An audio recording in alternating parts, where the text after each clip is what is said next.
if we take a look at problem number 3, we're going to find the area of this equilateral triangle below. Well, I know it's equilateral. I know all 3 sides are the same. So all 3 sides are going to be 23. Okay.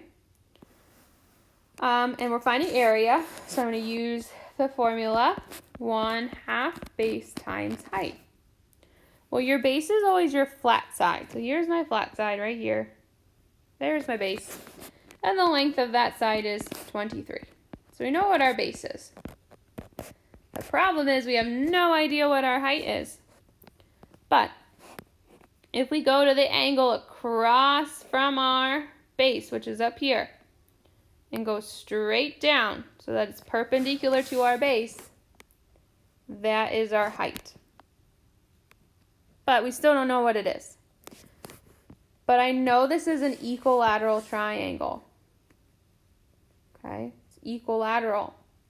That means the height cuts the base in half.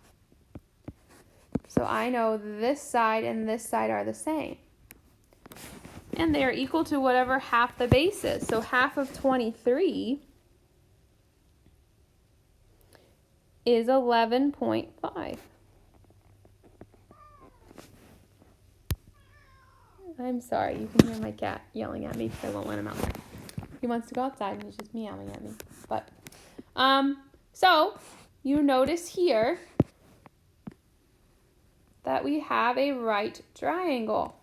Again, if it's helpful, draw it outside of the diagram. This part's 11.5. We have no idea what this is. And the hypotenuse, or the slanted part, is 23. We can use the Pythagorean theorem to find our height. I'll make our height my A, this my B. And again, the hypotenuse, the side across from your 90-degree angle, is always your C. So we're going to do A squared plus B squared equals C squared. My A is H, my B is 11.5, and my C is 23. So 11.5 squared .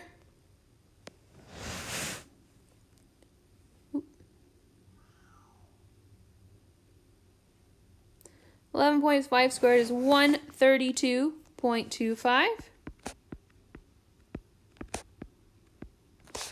Oh, I'm sorry again. You can see it's 8 o'clock at night.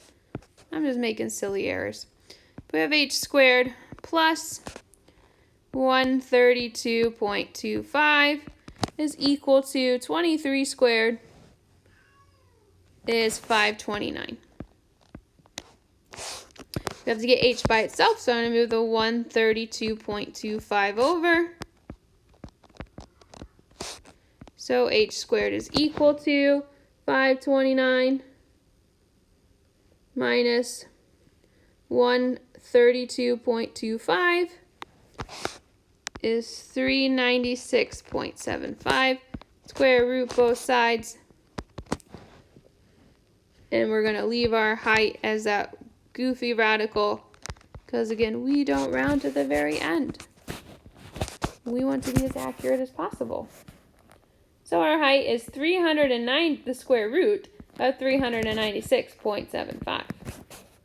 I know, it's odd, but we want accurate answers, so we're going to leave it as a radical. And then plug that in your calculator. We're going to do 0.5 or 1/2 times 23, which is our base, times our height, which is 396.75.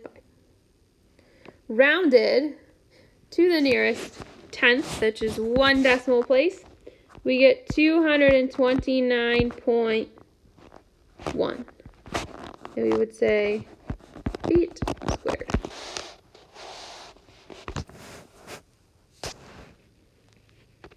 There you go. There's 3.